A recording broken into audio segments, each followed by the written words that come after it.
The rope burned through Kate Garrison's palms like a branding iron, and she did not let go.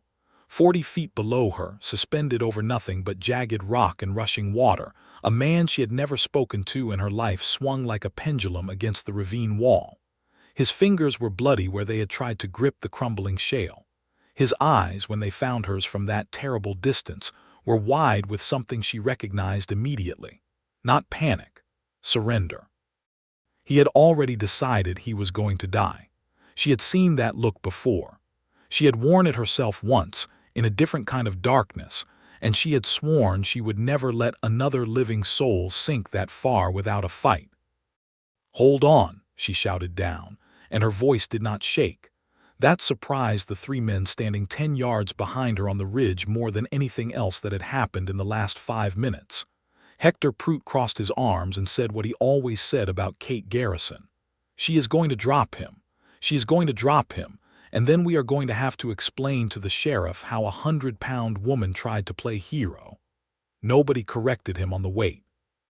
Nobody corrected him on the hero part either, because every man standing on that ridge had at some point in the past 2 years dismissed Kate Garrison as a woman playing at a life that required something she simply did not have. But the rope held, and Kate did not move backward an inch. She had anchored the other end around the base of a juniper tree she had assessed in under 4 seconds, reading the root depth from the surface buckle of the soil, a skill she had learned not from any man, not from any book, but from 10 years of working this land alone after everyone who was supposed to stay had left. She had wrapped the rope with a load-bearing hitch that most seasoned trail hands never learned. Her boots found purchase in the cracked red earth with an efficiency that looked almost casual, and she began, hand over burning hand, to pull Clark Keller back from the edge of forever. She did not know his name yet.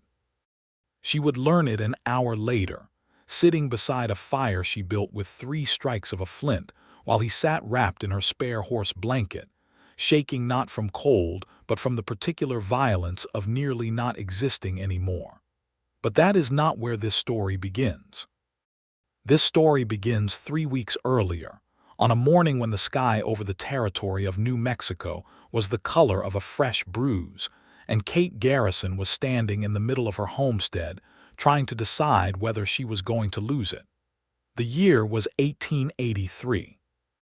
The land outside the small town of Cimarron had been opening up for settlement for nearly a decade, and the people who had come to claim it had sorted themselves quickly into 2 groups, those who understood the desert and those who were destroyed by it. Kate had arrived at 22 with her father's survey maps and her mother's seed stock, and a stubborn refusal to belong to either category. She had built her own category. She had stayed when drought killed her neighbor's cattle. She had stayed when her father died of a fever in the second winter. She had stayed when men from the Dalton Land Office came to tell her that a woman alone could not hold a claim of this size under the current territorial statutes. She had produced the deed, the survey documentation, and a letter from the territorial governor's office that she had spent 11 days writing and rewriting until every word was a legal fortress. The men from the Dalton Land Office had left without speaking again. The people of Cimarron watched her with a complicated mixture of reluctant admiration and persistent skepticism. They acknowledged that she had survived things that had broken harder people. They also never entirely let go of the idea that survival was not the same as competence, and that one day the land would finally collect what it was owed from Kate Garrison. The morning before Clark Keller rode into her life, she was conducting the kind of soil assessment that most farmers in the region skipped entirely because they did not know how to do it. Kate had taught herself from a geological survey pamphlet published by the United States Department of the Interior, and from 3 winters of obsessive observation. She moved along the edge of her eastern field with a thin-bladed knife and a glass jar, taking coarse samples at 6-inch intervals and holding each one up against the pale morning light. She was looking for the clay substratum shift that she had detected the previous autumn, the one that told her the underground water table had moved. If she was right about what it meant, She needed to relocate her second well before summer hit in full force. She was almost certainly right. She was almost always right about things like this, which was part of why Cimarron did not know what to do with her. The town's opinion of Kate Garrison was delivered most reliably through the mouth of Hector Prout, who ran the feed store and had appointed himself the informal historian of other people's failures. He had predicted her father would not survive the first winter. He had been right about that, though he had not predicted Kate would keep the claim running after. He had predicted the drought of 1880 would take her herd. She had sold 2/3 of the herd before the drought peaked and bought them back at a fraction of the price afterward. He had predicted the Apache raids of 1881 would force her off the land. The raids had not touched her homestead, in part because Kate had spent considerable time over the previous year learning to communicate with the families who moved through the canyon country north of her land, trading fairly and listening more than she spoke. None of this had converted Hector Prout. None of this had entirely converted the town. She preferred it that way. Opinion was a distraction. The land did not care about opinion. The land simply was, and if you paid attention to what it was telling you, it would sustain you. If you ignored it, it would kill you. She was thinking about the water table, not about strangers, when she heard the horse. It came up the track from the main road at a pace that was not quite right, not the loose, easy stride of a rider going somewhere specific, and not the hurried rhythm of someone carrying news.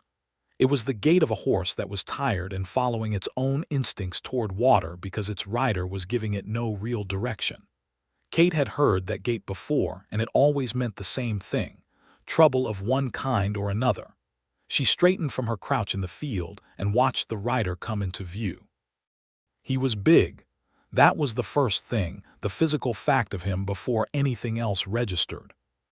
Broad across the shoulders, with the particular kind of lean muscle that came from work rather than youth, and a stillness in the saddle that suggested he was maintaining it deliberately, the way a man maintains stillness when he is trying not to fall off. His hat was pulled low and dust had worked itself into every crease of his clothing. The horse, a bay gelding with good lines and hollow flanks, was deeply thirsty. Kate watched for another 10 seconds. Then she walked to the well, drew a bucket, and set it on the fence post nearest the track. The man guided the horse to water without speaking. He let the horse drink. Then he pushed his hat back and looked at her with eyes the color of weathered pine bark, and Kate saw immediately that he was running a fever. "You are sick," she said. It was not a question. "I am fine," he said. "You are not fine. Your eyes are glassy and you have been riding without direction for at least 2 hours based on the dust pattern on your right shoulder. The wind comes from the northwest this time of morning, which means you were heading east and then stopped deciding where to go." He stared at her. Whatever he had been expecting a woman standing alone in a field at this hour of the morning to say, it had not been that.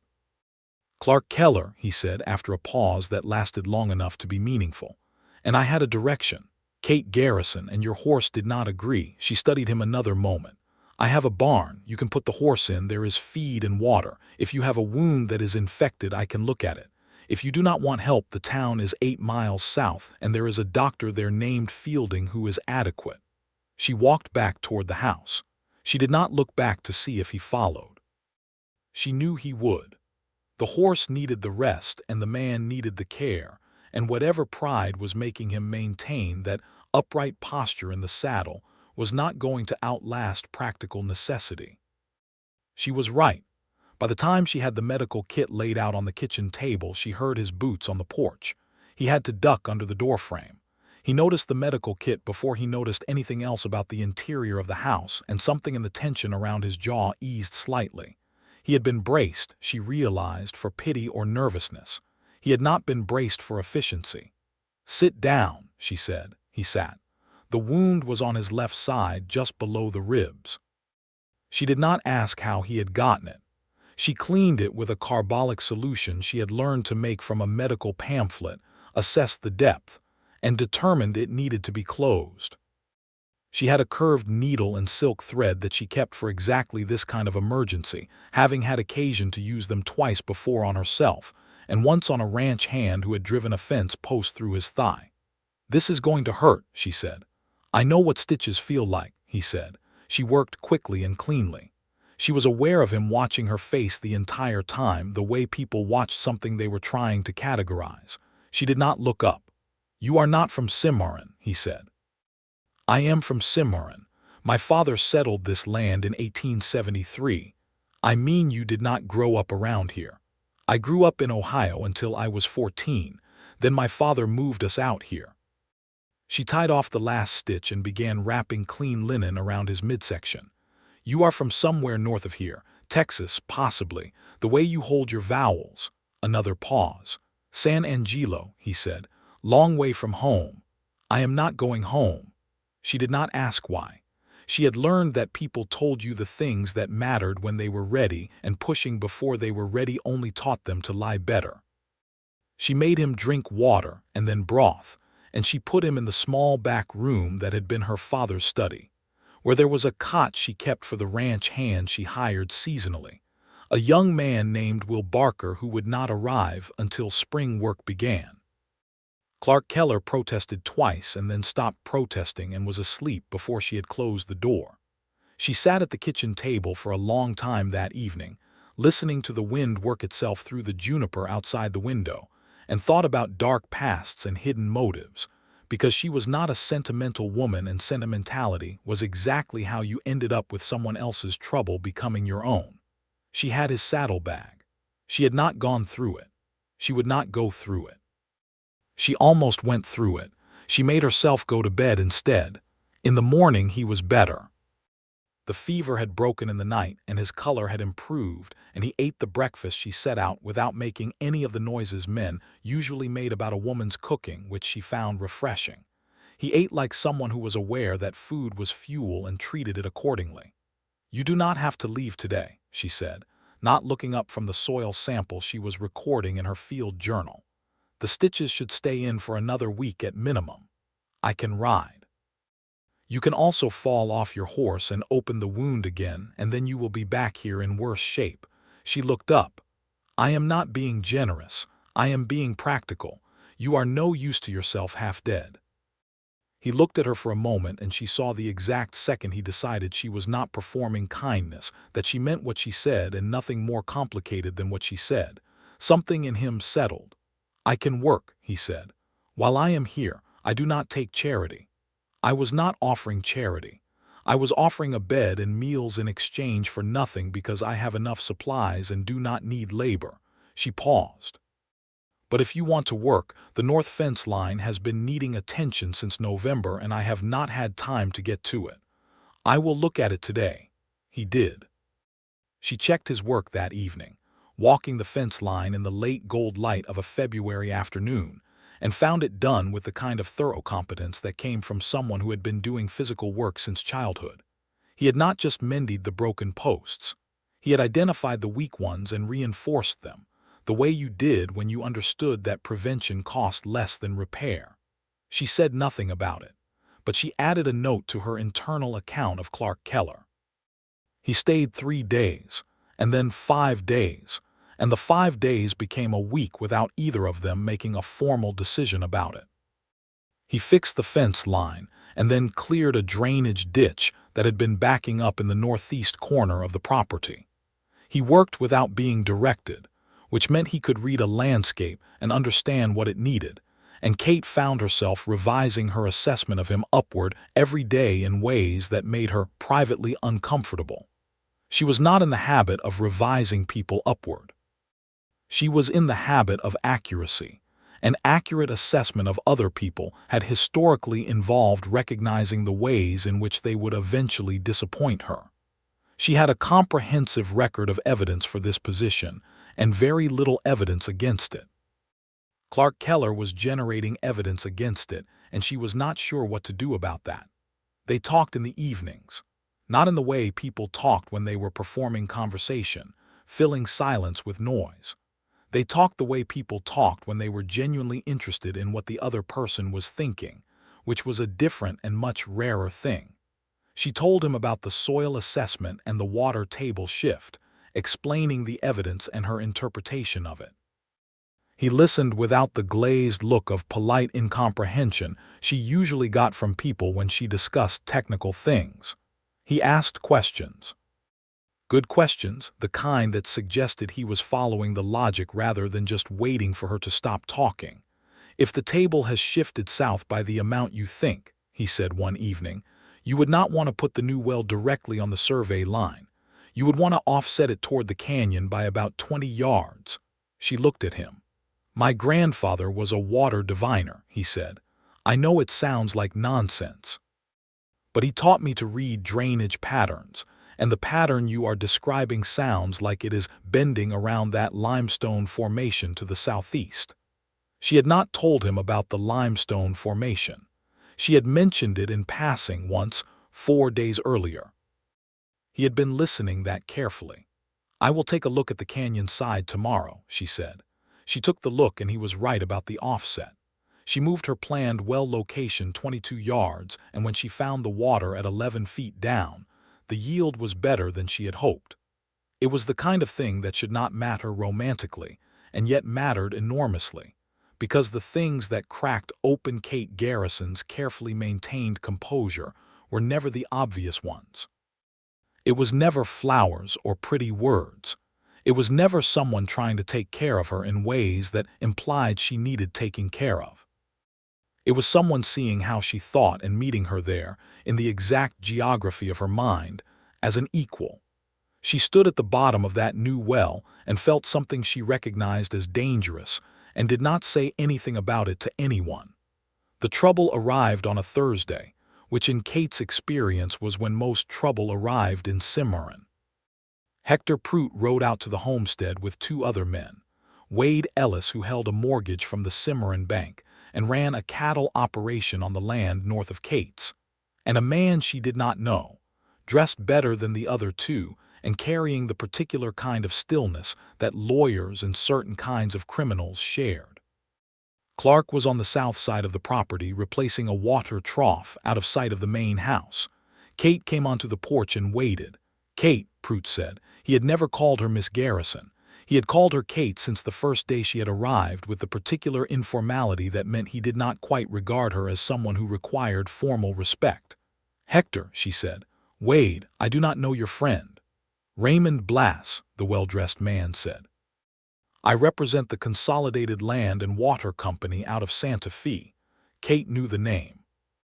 She had been tracking the Consolidated Land and Water Company for 2 years because they had been quietly acquiring land throughout the territory, and their acquisition pattern told a story she did not like.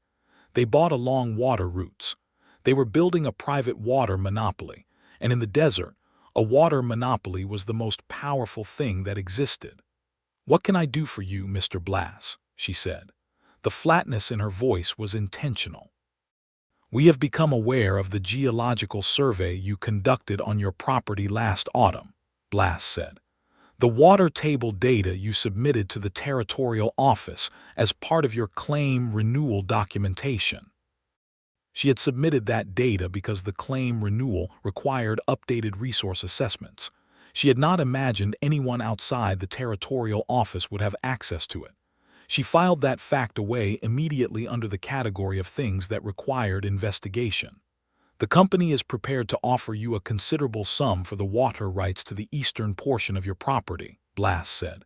"My water rights are not for sale." "The sum is not relevant," Kate said.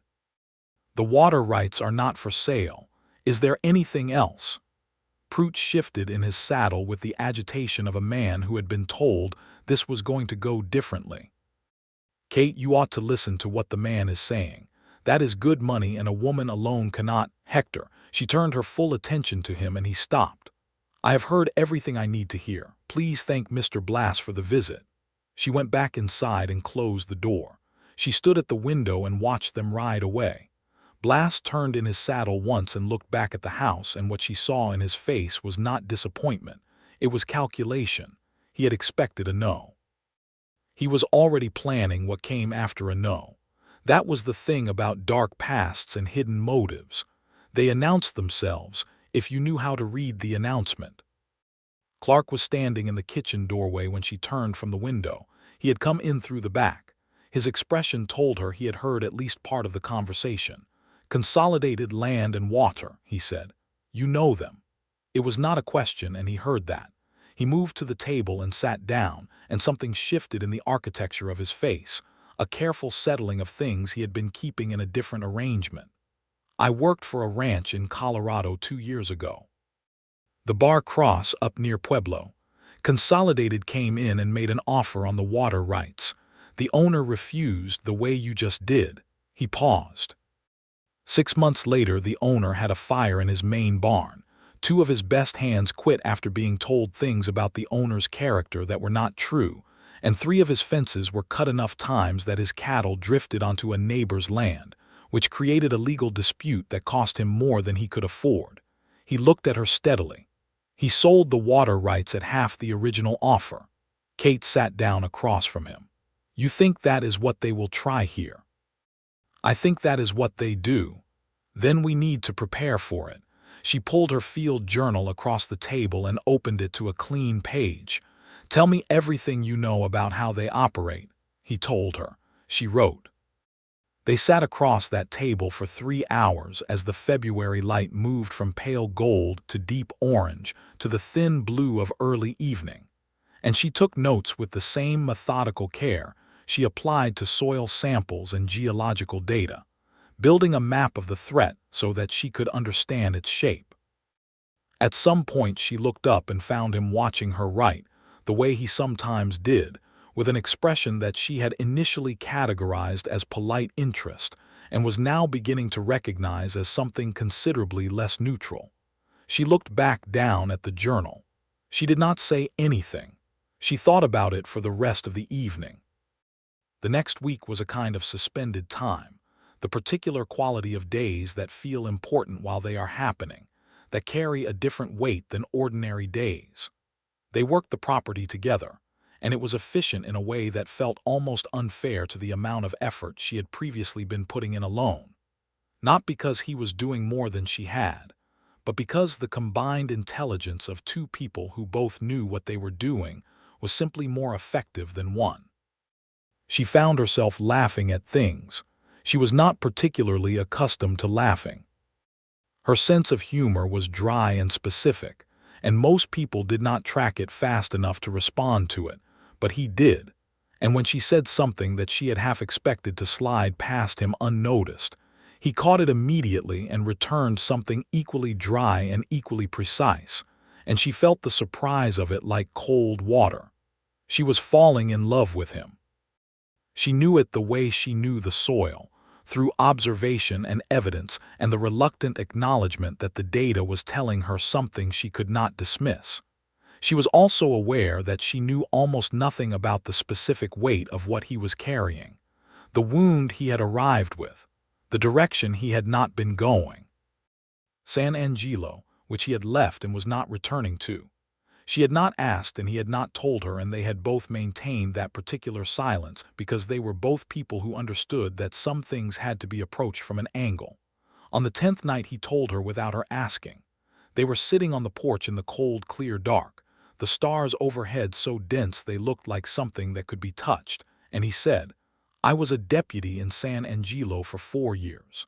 She waited. "There was a man named Cord Reyes.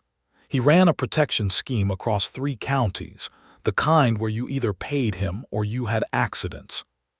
The kind of accidents where the sheriff looked the other way because Reyes paid better than the county did. He was looking at the stars, not at her. I built a case against him for 2 years. I had witnesses. I had documentation. I had enough to put him away. I brought it to the district court in Abilene." She waited.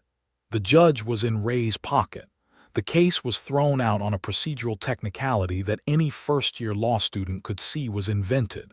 3 of my witnesses left town that week.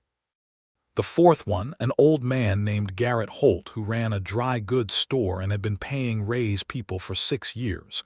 He did not leave town. His jaw tightened.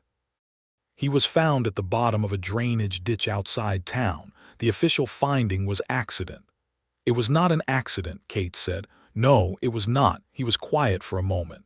I went to raise directly. That was not wisdom. That was just the only thing I had left. He told me to leave the county and stay gone. He told me what would happen to people I cared about if I did not. And you left. I left.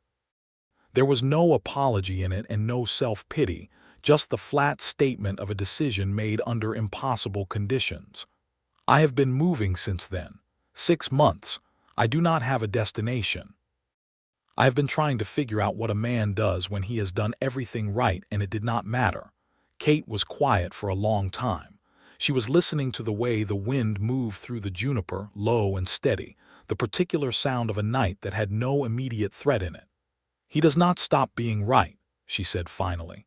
He stops expecting the machinery of other people's justice to recognize it, and he builds something better. He turned and looked at her. You build something that does not require anyone else's permission to be what it is, she said. You build it on land that is yours and you maintain it with your own knowledge and your own hands, and you do not ask Hector Prout or Wade Ellis or Raymond Blass or Cord Reyes or any other man whether it is good enough. A long silence passed between them, full and warm rather than empty. Kate, he said. She looked at him. He did not finish the sentence. He did not need to. She understood what was in his face, the same thing she suspected was in hers, and she was not afraid of it, which surprised her more than it probably should have. Not yet, she said quietly. Not a refusal, a timing. He heard the difference. All right, he said. They sat together in the dark for another hour, and the stars did not move and neither did they, and it was one of the better hours of Kate Garrison's adult life. The trouble Blass had been calculating came faster than she had expected, which told her the company was more aggressive than Clark's Colorado account had suggested, or they had specific intelligence about the value of her water rights that made patience expensive. It started with the fences. 2 sections of the eastern boundary were cut overnight, clean cuts, done professionally, not the kind of damage you could blame on cattle pressure or weather. 3 of her horses were in the east pasture when it happened. They were in the next county before dawn. She tracked the horses herself. She spent 4 hours reading sign in the red dirt and came back with all 3 horses and a very precise picture of who had done the cutting and in which direction they had gone afterward. She did not need a tracker. She was a tracker, self-taught from a combination of reading and 10 years of paying attention to the language of disturbed ground. Clark had spent those 4 hours repairing the fence. When she rode in with the horses, he looked at her for a long moment in silence. You tracked them yourself, he said. I have been tracking my own animals since 1875, she said. Something moved through his expression that was not quite surprise and not quite awe, but was in the territory between them, and she filed it away to think about later. The second trouble came 2 days after. She received a letter from the Territorial Land Office informing her that a boundary dispute had been filed by Wade Ellis, claiming that the survey line on the eastern edge of her property had been incorrectly drawn and that approximately 40 acres of her eastern field, including the new well, actually fell within his original claim. She read the letter twice.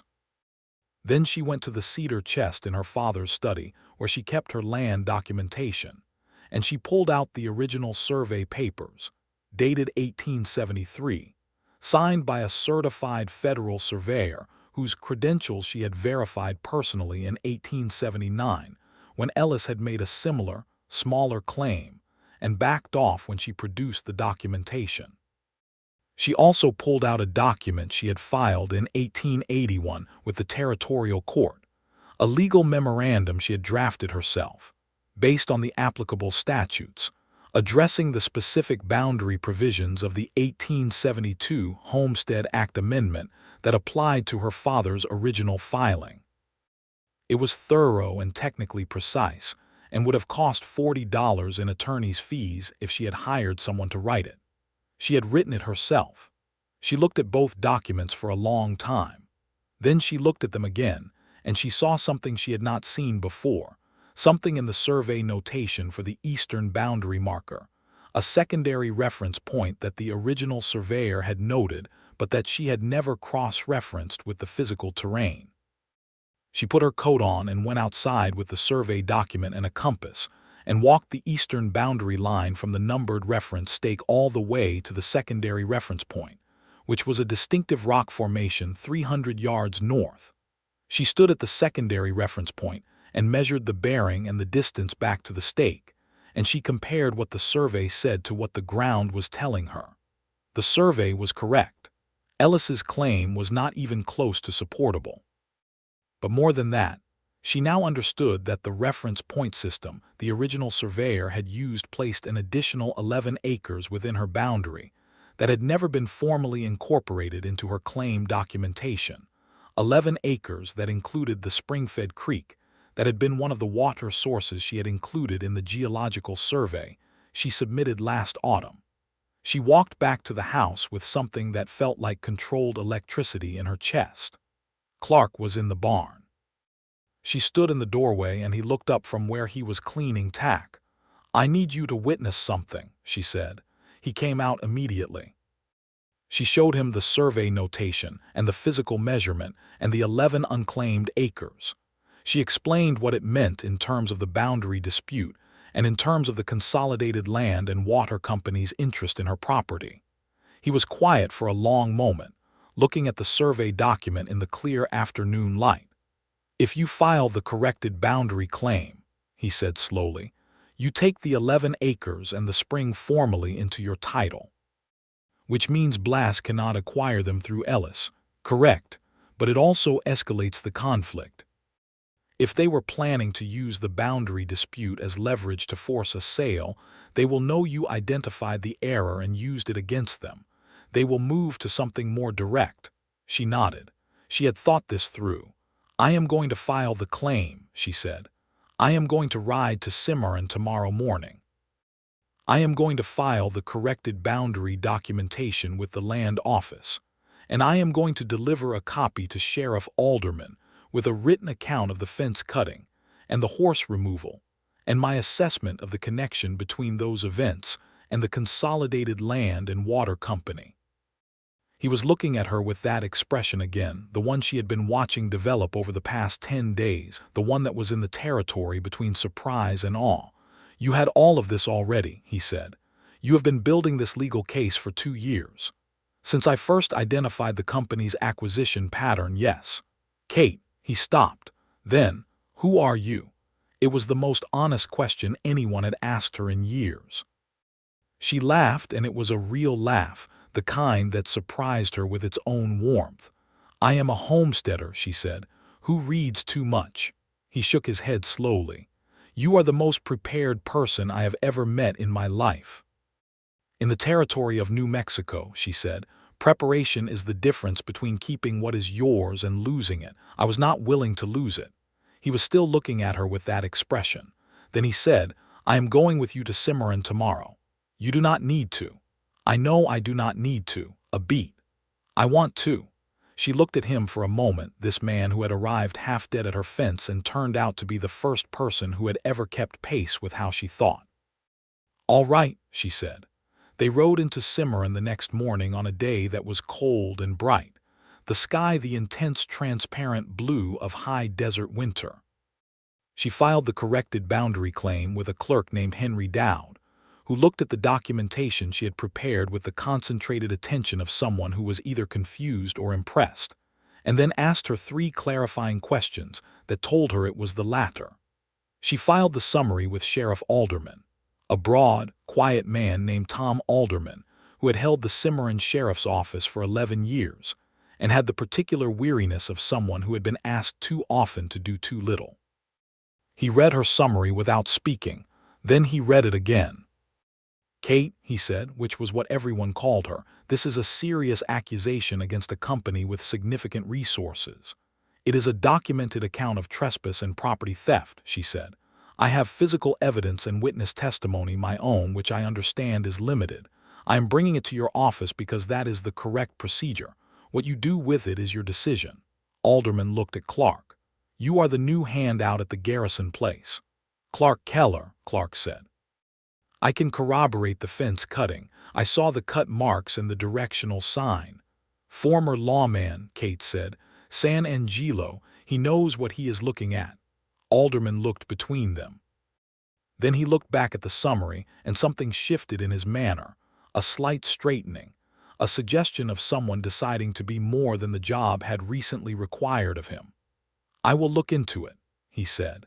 As they came out of the sheriff's office, they walked directly into Raymond Blass. He was standing on the boardwalk with two men who had the look of people who were paid for physical persuasion rather than conversation. He looked at Kate with the calm assessment of someone who already knew about the corrected boundary filing. Miss Garrison, he said, I hope we can still find a productive arrangement. I have nothing further to discuss with you or your company, she said, and moved to pass him. One of the men with him shifted, not quite blocking her path, but making the potential of blocking explicit. Clark stepped forward.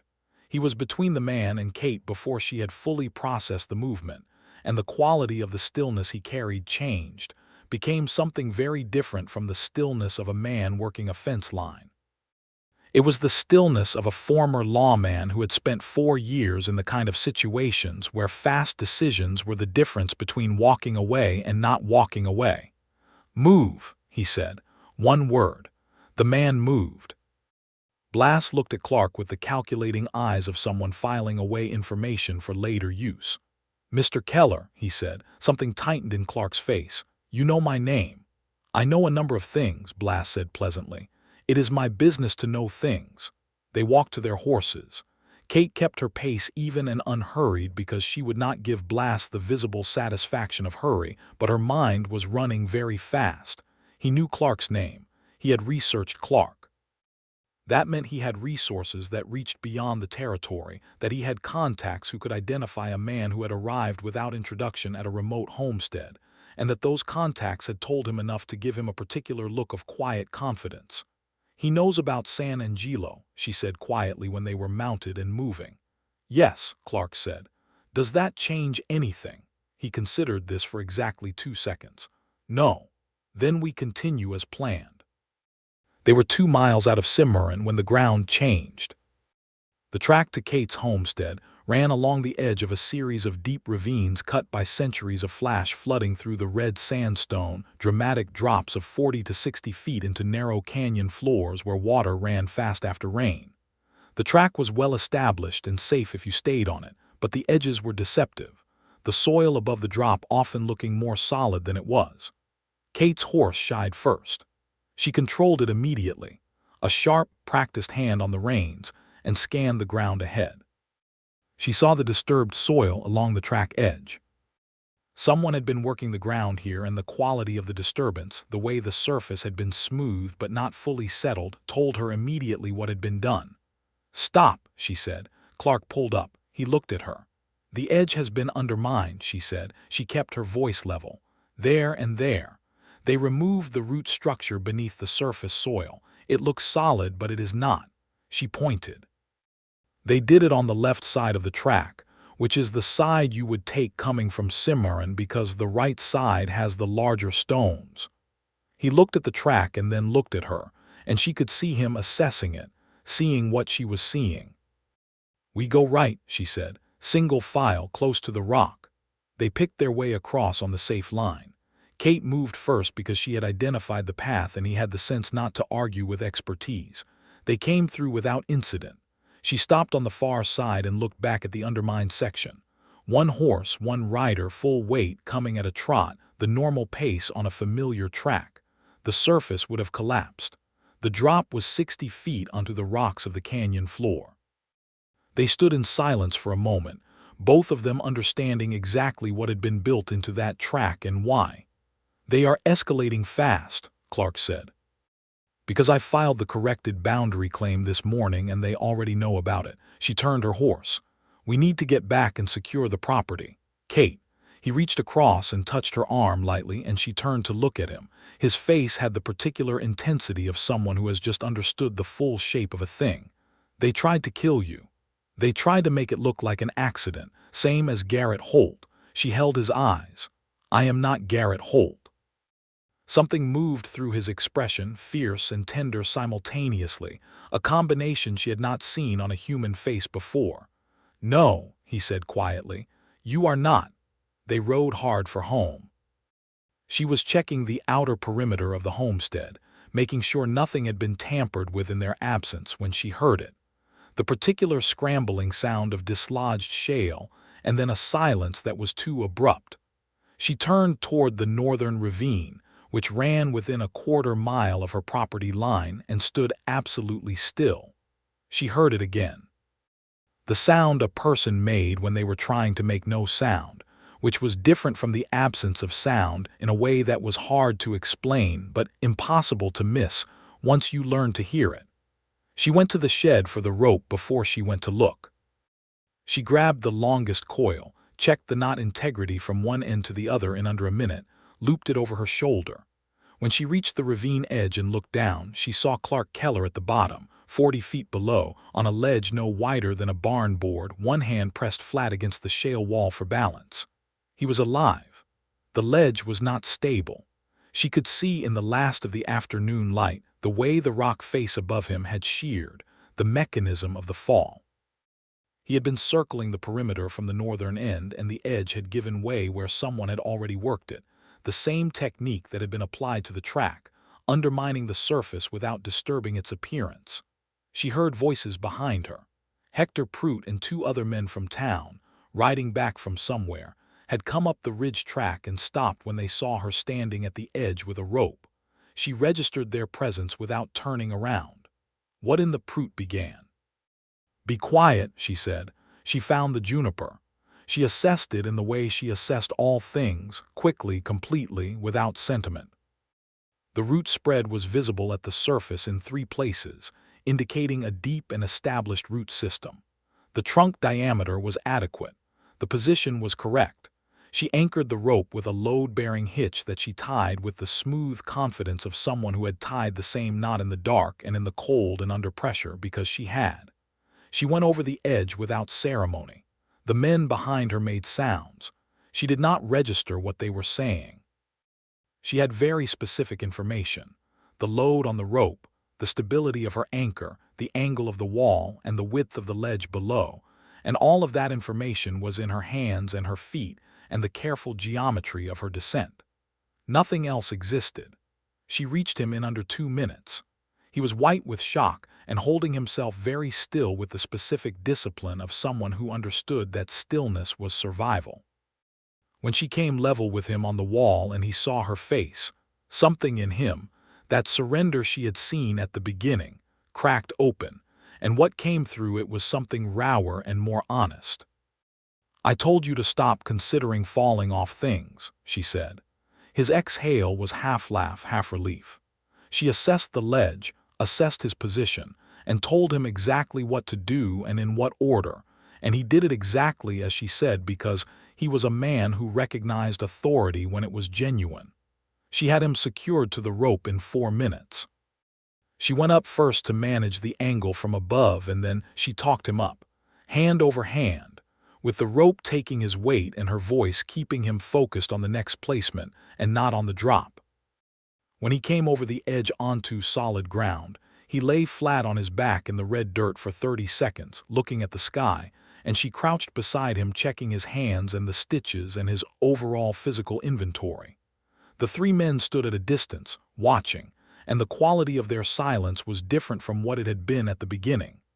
"I will be," Prout said quietly, and did not finish the sentence. Clark sat up.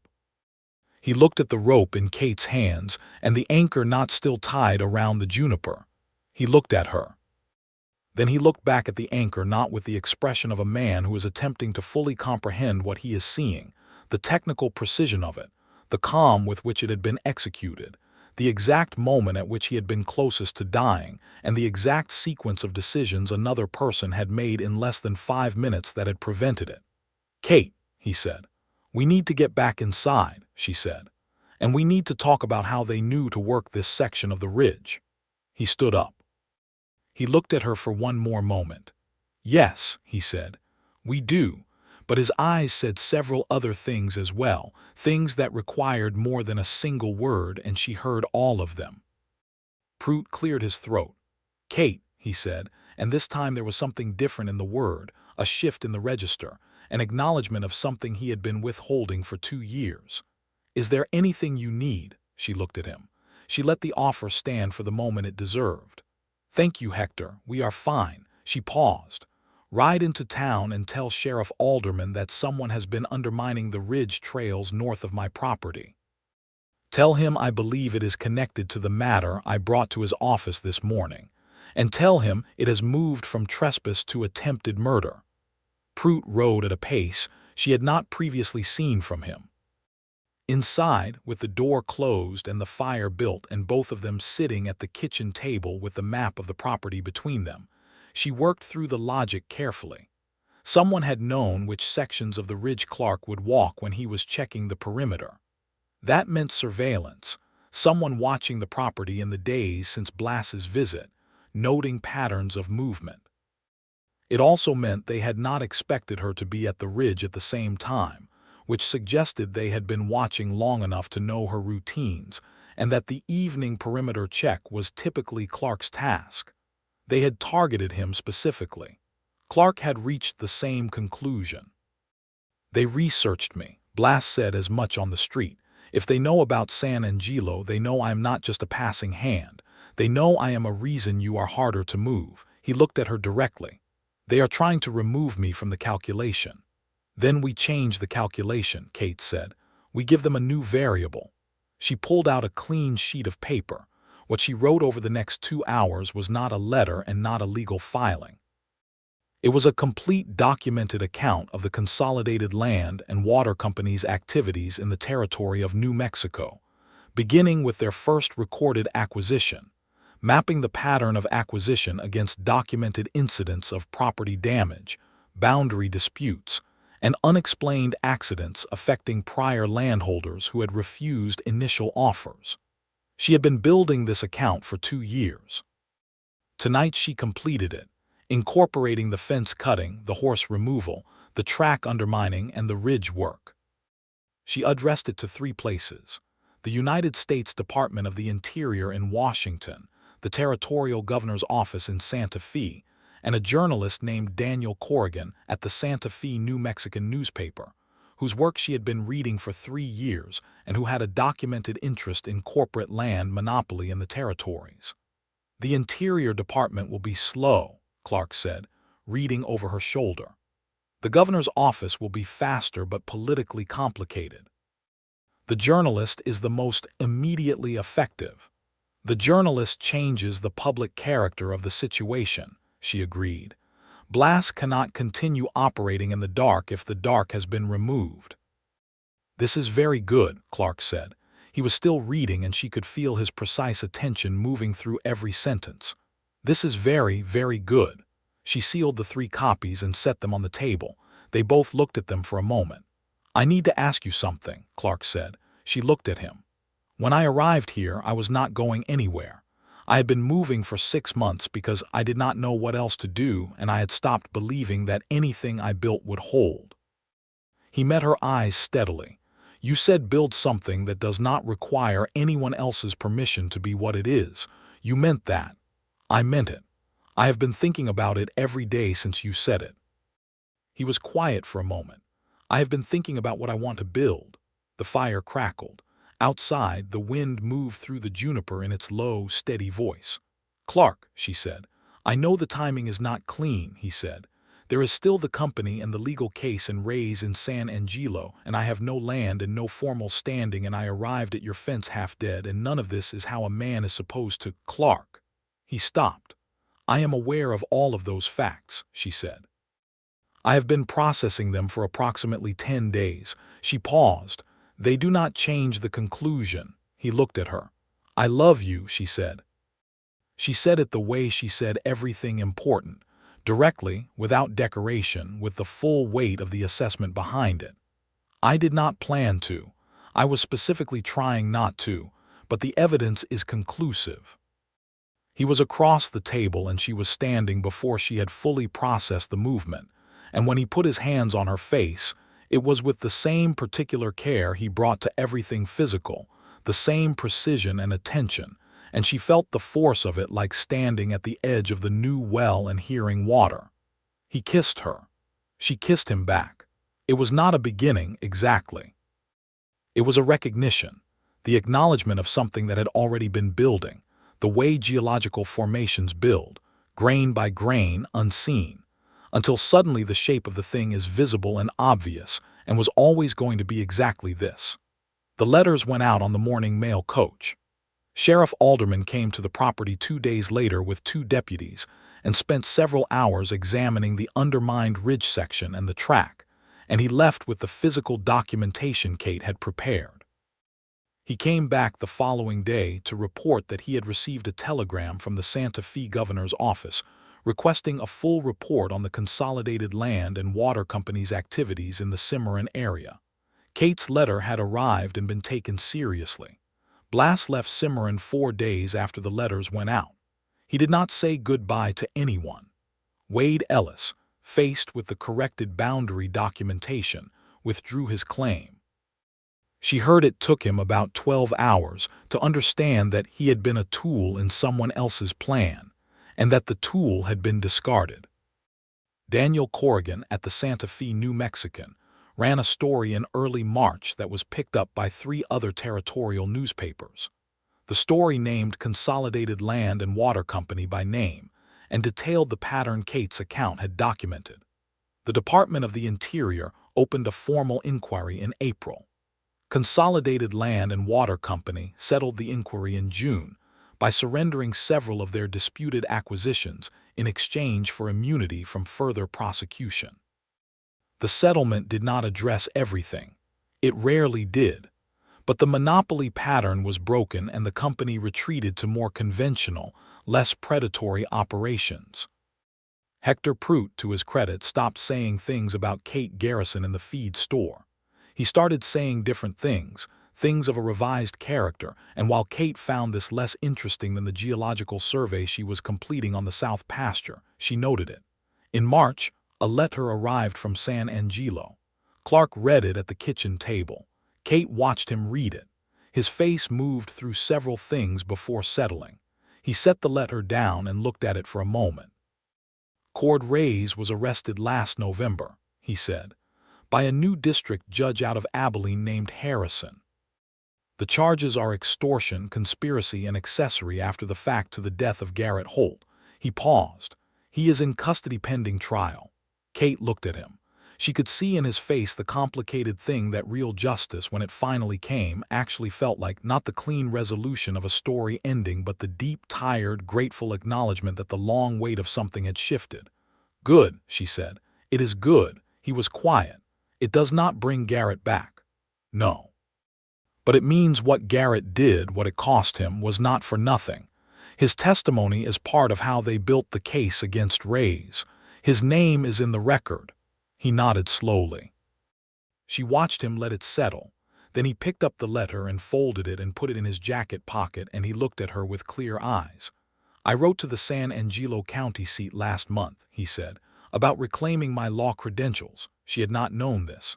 "They can be reinstated on a formal review," he said, "which would take about 6 months or—" He paused. "I spoke to Tom Alderman last week. He has been looking for a deputy for 8 months. Someone with solid credentials and no local entanglements." Kate was very still. "I would need to live in town," he said, "during the formal part of it.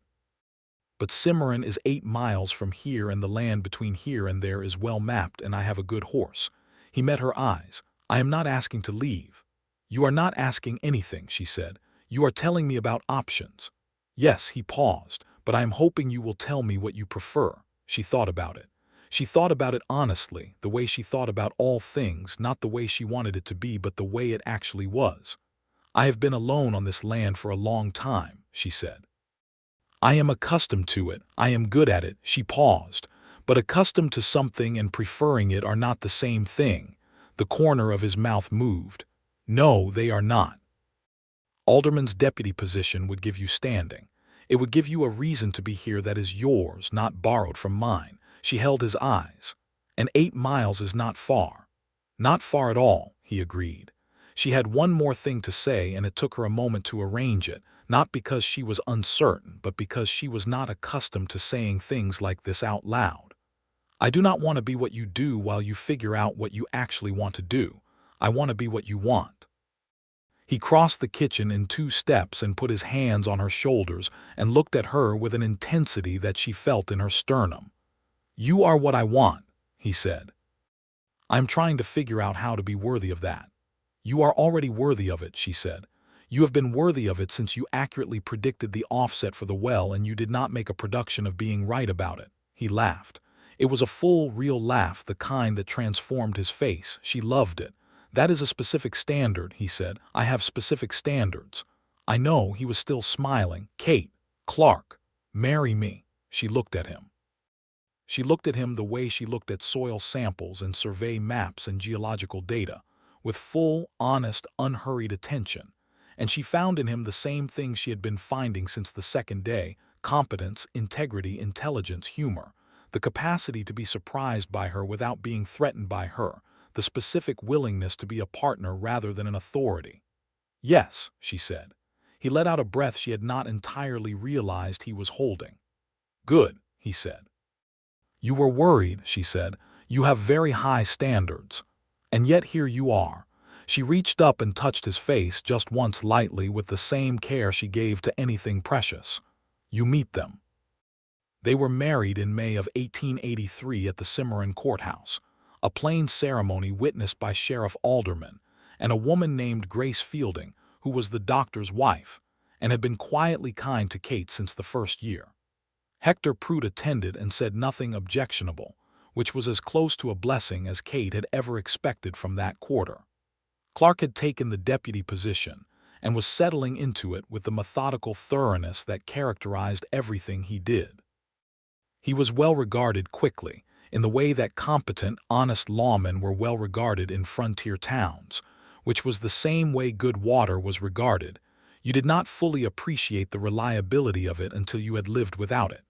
He rode out to the homestead every evening. Sometimes he stayed. Sometimes the work kept him in town and she spent the night alone, which was fine, because she had always been fine alone.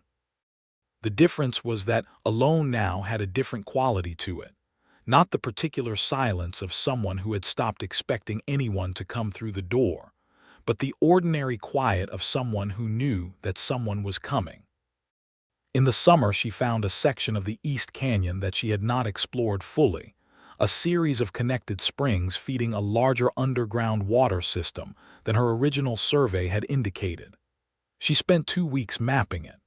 The map was the most technically detailed document she had produced, a complete hydrological assessment that was, she suspected, valuable beyond the scope of her own property. She wrote to the United States Geological Survey, which had been conducting territorial assessments since 1879. She received a reply within 6 weeks from a man named Powell, who expressed considerable interest in her methodology and her data. There followed a correspondence that lasted several months and resulted in her survey data being formally incorporated into the Territorial Geological Record with her name on the documentation. Clark read the letter of incorporation and looked at her for a long moment. Kate Garrison, hydrological surveyor, he said. Kate Keller, she said, though I kept Garrison professionally. It is on the original documentation. He looked at the letter again. Kate Garrison Keller, he said, and smiled. She shook her head, but she was also smiling. In the fall she was sick for 3 weeks in a way that she initially attributed to a waterborne illness, and then, upon more careful examination of the evidence, concluded was something else entirely. She had a doctor's book, practical in nature and detailed, and she consulted it with the same systematic thoroughness she brought to her geological pamphlets. She told Clark on a Sunday morning in the kitchen, while the light came through the window at the low gold angle of October. He went very still. Then, are you certain? I am certain the way I am certain about geological data. The evidence is consistent and I have eliminated the alternative explanations. He looked at her. His face was doing something complicated and large, and she watched him work through it, the surprise of it, the weight of it, the arrival of a new kind of wanting she could see forming in real time. "Kate," he said, "I know. Are you?" He stopped. "How do you feel about it?" She considered this with her customary honesty. "Terrified," she said, "and more ready than I expected to be." She paused. "You?" "The same," he said immediately. "The exact same things in the exact same order." She laughed, that real laugh that still surprised her with its warmth. He crossed the kitchen and held her, and she let herself be held, which was not something she did easily and which she found, with him, she had been doing without having to think about it. "The way you breathed." Their son was born in June of 1884, in the Homestead bedroom, with a midwife named Anna Reeve from 2 miles north. He arrived on a morning of exceptional clarity, the kind that occurred in the high desert summer when the air had not yet heated, and the light was sharp and precise, and he announced himself with a vigor that made Kate, who had expected herself to be stoic throughout the process, laugh in the middle of everything. They named him James. James Thomas Keller, for Clark's grandfather who had taught him to read water, and for Tom Alderman who had done the right thing when it mattered and whom they both respected. Clark held him with the same careful, attentive hands he brought to everything physical, and looked at him for a very long time. "He looks like an opinion," he said finally. "He looks like someone who is going to have a great many opinions," Kate agreed. "He gets that from you. He gets that from both of us." James was, in fact, a person of considerable and early opinion. He was walking by 10 months and attempting to follow Kate into the field by 12, and Clark had taken to carrying him on his shoulders during the evening perimeter checks, which had become a family occupation. Kate found herself watching the two of them moving along the fence line in the low evening light, and feeling something that she had no precise geological term for, a warm, stable, foundational thing, the kind that had been built from the ground up and was not going anywhere.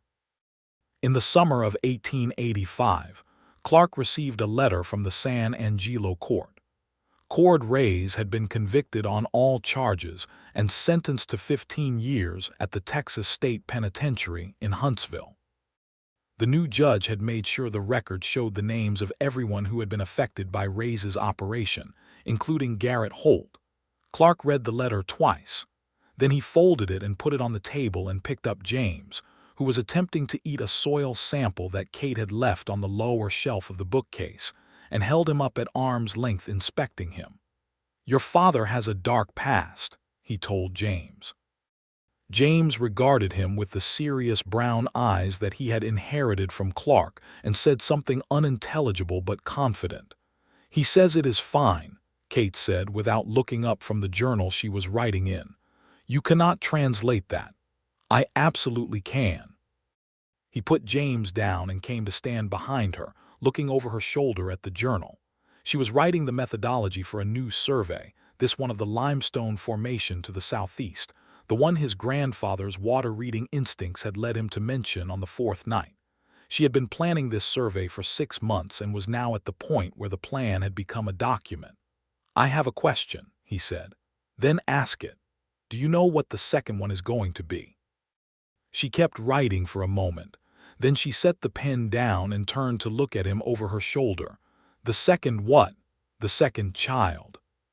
He had the particular quality of stillness that preceded the things he said that mattered most. "I have been thinking about it." She looked at him for a long time. James was on the floor behind them, reorganizing a pile of survey stakes with the methodical focus he brought to everything, his mother's child, in ways that were already evident and certain. "I have been thinking about it as well," she said.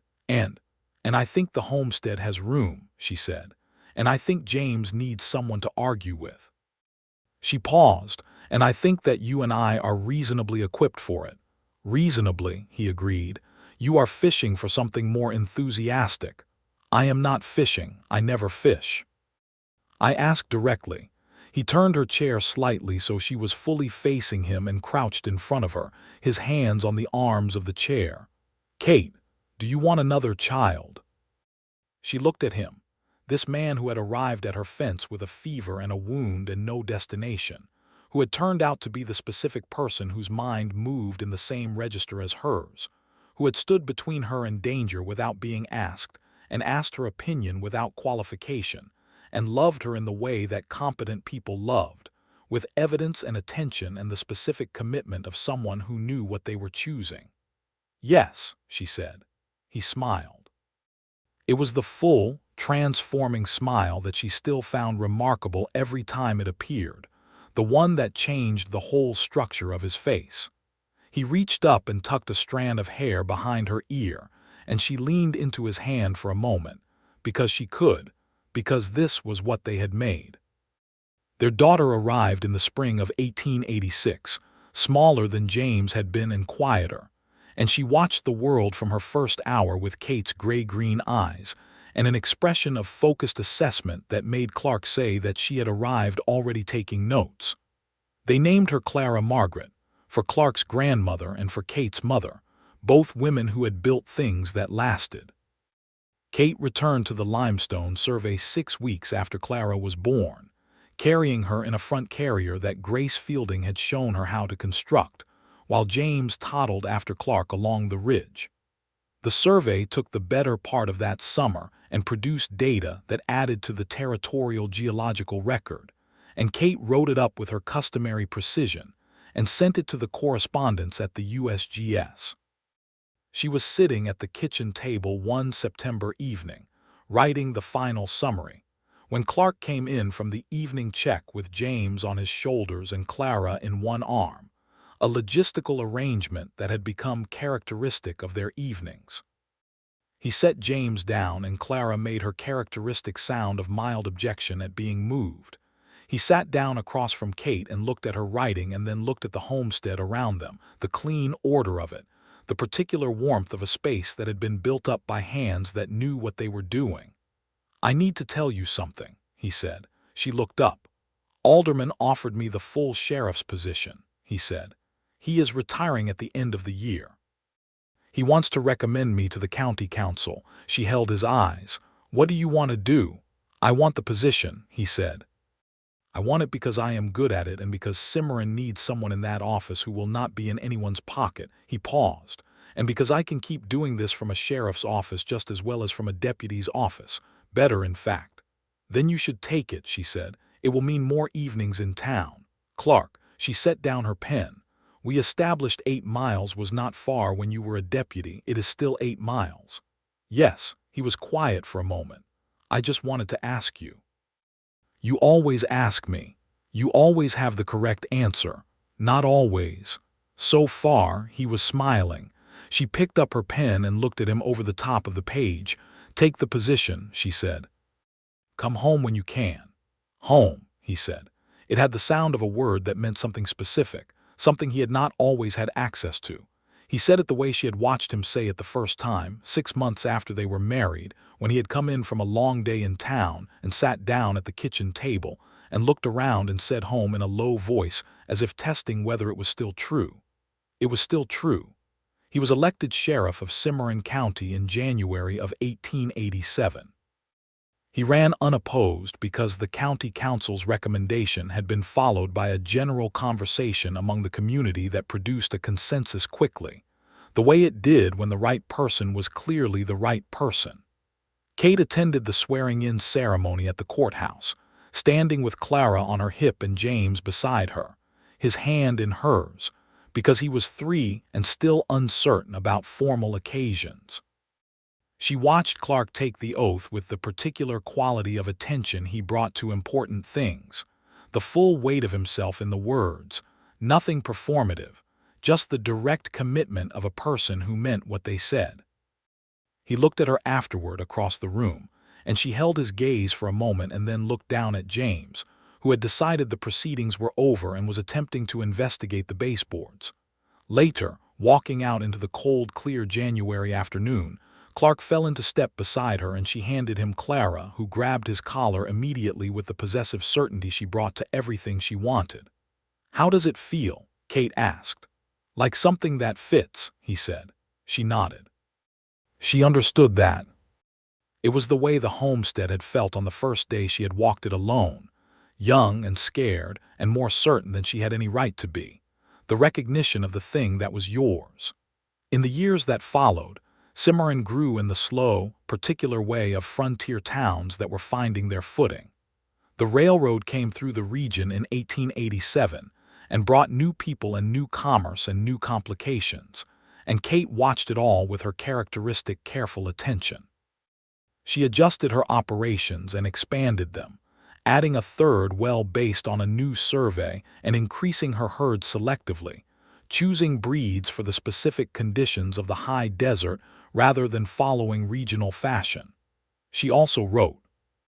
She had been keeping field journals since her first year on the homestead, and the habit had expanded into something more formal, careful technical accounts of her surveys and their methods that she shared with the USGS correspondents, and with a geological society in Chicago that had reached out after the limestone survey summary was distributed. She was invited to contribute a chapter to a collected volume on territorial water resources in 1888. She wrote it at the kitchen table while James, now 4, asked questions she answered honestly, and Clara slept in the room above. Clark read the chapter before she sent it and said it was the clearest technical writing he had encountered on the subject. She believed him because he was not in the habit of saying things he did not mean. He had become, in Cimarron, the kind of sheriff who changed the character of a place. Not through force, though he was not without force when the situation genuinely required it, but through the consistent application of equal, honest judgment that did not calibrate itself to wealth or standing. He handled a dispute between a rancher and a group of Jicarilla Apache families over water access with the same fair attention he applied to disputes between white settlers, citing the existing treaties and the documented rights on both sides, and his ruling was contested by the rancher and upheld by the territorial court. It was talked about in Cimarron for years. Kate had been aware, since before their marriage, of the injustices built into the structure of the territory, the ways in which law was applied differently depending on who you were, the ways in which the land rights of people who had been in this country for centuries before any European surveyor arrived were consistently treated as secondary. She had spent years observing this and thinking about it, and it had shaped how she interacted with the families who moved through the canyon country north of her land. Clark had come to the same understanding from a different direction, through the specific experience of watching justice be corrupted by money, which had made him acutely sensitive to the ways it was corrupted by other kinds of power. They talked about these things in the evenings, and the conversations were among the ones Kate valued most, because they were the conversations you could only have with someone who was both honest and paying attention. In 1889, New Mexico was moving toward territorial statehood, and the politics of it were complicated in the way frontier politics always were. Kate attended several public meetings in Cimarron and said what she thought with her customary directness, which was received by some people with irritation and by others with the particular relief of hearing something true in a room full of strategy. Clark, as sheriff, maintained a formal neutrality on political matters while making clear through his conduct of the office what his values were. It was a balance that Kate found admirably maintained, though she did not always share the neutrality. By 1890, James was 6 and attending the Cimarron school, where he was causing his teacher a mixture of admiration and exhaustion by asking questions that went considerably beyond the curriculum. Clara was 4 and following Kate through the fields with a small notebook she had been given for her birthday, recording observations in a combination of letters and symbols that was not quite any known system but had an internal consistency that Kate found fascinating. "She is inventing her own notation," Kate told Clark one evening. He looked at the notebook. "She is," he agreed. "Should we be worried?" "Absolutely not." Kate turned a page. "She is building a system. I did the same thing at her age." "You developed the formal system later." He looked at Kate over the top of the notebook with the expression that still made her feel something warm and specific in the center of her chest, even 7 years into their marriage. "Of course you did," he said. "I found the original notebook last year in the cedar chest," she said. "It is quite something. I want to see it. You will find it illuminating and slightly alarming." "Good." He closed the notebook and handed it back to her. "I like illuminating and slightly alarming." "I married illuminating and slightly alarming." She looked at him. He was smiling, the full, transforming smile, the one she had been collecting evidence of for 7 years and still found entirely remarkable every single time. "Clark," she said. "Kate," he replied. "I love you," she said.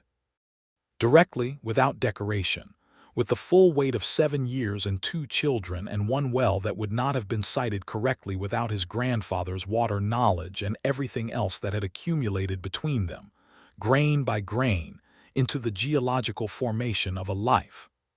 "I love you," he said back, with the same directness, the same weight. He reached across the table and took her hand and held it with that particular careful attention of his, and she let herself be held, the way she had learned to do with him, the way she had learned that being held by the right person was not the opposite of being strong. Outside, the juniper moved in the evening wind. The stars were beginning to come out over the high desert in their extraordinary density, the kind that made the sky feel close and the world feel knowable. James had been put to bed an hour ago. Clara was asleep in the room above, her notebook on the nightstand beside her, full of notations for a system she was still inventing. The homestead was quiet in the particular way that meant everything was exactly where it should be. Kate thought about the rope, sometimes.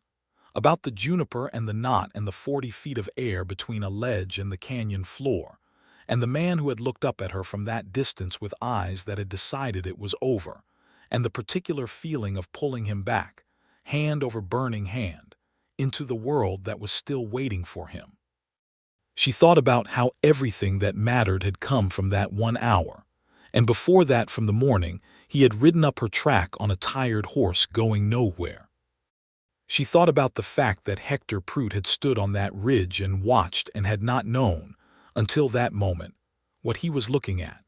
She thought about the number of people who had not known what they were looking at, all those years, and she thought about how little that had ultimately cost her and how little it ultimately mattered, because the land had known. The land had given her what she needed and asked of her only the attention she had given it freely, and the rest, the opinion of the town and the schemes of companies, and the dark calculations of men who wanted to own what water you had access to, all of that had passed through like a season and left the homestead standing. She had made the homestead standing. She and Clark together had made something more. "What are you thinking about?" he asked. She looked at him, this man who was the best evidence she had ever collected for the possibility that being right about the world did not require being alone in it. "The rope," she said. He nodded slowly, the way he always did when she said something that he fully understood, which was most things, which was one of the foundational miracles of her life. "Good knot," he said. "Load-bearing hitch," she said, "appropriate for the anchor and the load." "For both," he agreed, "the anchor and the load." She looked at their joined hands on the table. Outside, the night was doing what the high desert night did, turning cold and clear and enormous, the wind coming down from the mountains to the north, with the particular freshness of air that had moved across a great distance without obstruction. She thought, this is what it means to build something that does not require anyone else's permission to be what it is. She thought, this is exactly what I meant. She held his hand and did not say anything more, and neither did he, and the silence between them was the best kind of silence, the full kind, the kind that did not need to be filled because it already held everything that mattered. The stars came out in their full density over the territory of New Mexico, and the juniper moved in the wind, and the homestead stood on its piece of red earth exactly as it always had, rooted and prepared and entirely itself. Kate Garrison had built that, and Clark Keller had come home to it, and that was enough. That was more than enough. That was, in fact, everything.